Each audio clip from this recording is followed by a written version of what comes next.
communauté de l'Emmanuel aujourd'hui compte 1000 membres, répartis en 3 provinces, avec 5 prêtres, 11 séminaristes, 15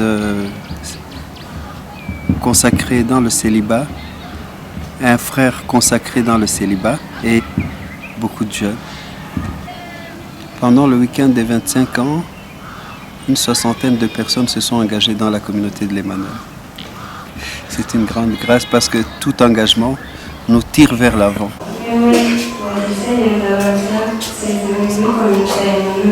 Moi, ici c'est Antoine Marie Zachary, je m'engage dans la communauté de l'Emmanuel. Les 25 ans de jubilé pour la communauté au Rwanda, c'est pour moi un événement, un grand événement, parce que c'est plein de sens, c'est plein de réalisations. J'ai vu naître la communauté, la voir grandir, la voir évoluer, si bien que 25 ans, pour moi, c'est une occasion d'action de grâce au Seigneur. Les débuts furent difficiles. Le oui de Cyprien et d'Afrose a été le fruit d'un grand combat. Pour différentes raisons, ce n'était pas du tout évident pour eux de dire oui et de postuler dans la communauté. Aujourd'hui, mercredi 19 septembre 1990, OK pour début de la communauté Emmanuel Rwanda, magnifique. Le fait que Cyprien d'Afrose était dans les débuts comme des personnes intellectuelles, sages, humbles, et puis qui s'occupaient de chacun, de chacune, ça nous a éduqués. Quand on parle de Cyprien, qu'il aimait les riches, les pauvres, et que tout le monde avait une place dans son cœur, finalement c'est l'Emmanuel. C'est l'Emmanuel. Il a incarné l'Emmanuel. Nous, on a vu. Le péché a abondé et la grâce est en train de surabonder. Permettez-moi à nouveau de vous dire mon immense joie d'être avec vous pour vivre ce jubilé. Et un immense merci pour votre accueil, pour ce dont vous nous avez témoigné. Nous sommes appelés à être les saints de demain.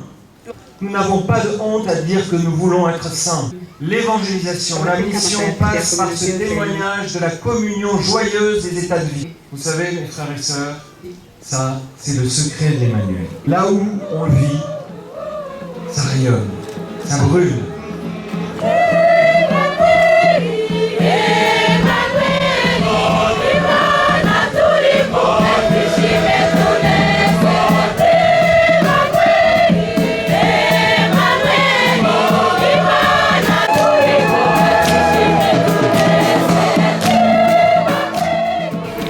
Je pense toujours que la naissance de la communauté de l'Emmanuel au Rwanda est liée aux apparitions de la Vierge Marie à Kibeho. Donc je pense que Marie aussi veille beaucoup sur nous, sur notre communauté d'une manière particulière. Et puis je pense, pour terminer, l'amour fraternel, qui est un combat permanent.